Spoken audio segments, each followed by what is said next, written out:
Եկեղեցու ամեն արտահայտած միտքը հաշվարկված է։ Եվ դա սովորաբար վերաբերում է նաև դիցուկ կաթոլիկ աշխարհին։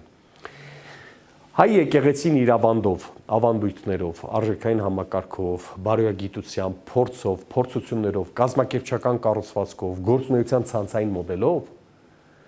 ամենապահպանողական կառույցն է։ Եվ Էջմիածնից հնարավոր չէ լսել արկածախնդիր քայլի մասին, որը կվտանգի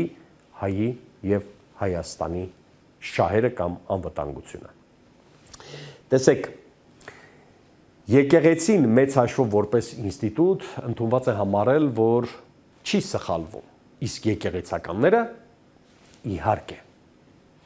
Այս ժողովրդի պատմության մեջ, երբ ունեցել ենք կամ կորցրել ենք պետականությունը, տասնյակ հոգևորականներ են եղել, որոնք ընդունել են ժամանակի քաղաքական տրամաբանությանը հակասող որոշումներ։ Ունեցել ենք նաև այնպիսի հայրեր, որոնք գործել են ճակատագրական սխալներ։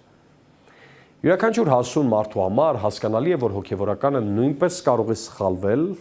սքեմը հագնելով դիցուկ ապրել աշխարհիկ կյանքով, դուրս գալ հոգևոր դաշտից, խառնամբոխի հոգեբանությամբ եւ գործողություններով, պղտորել եւ խեղաթյուրել հավատավոր հոգևորականի մասին մարդկանց պատկերացումները։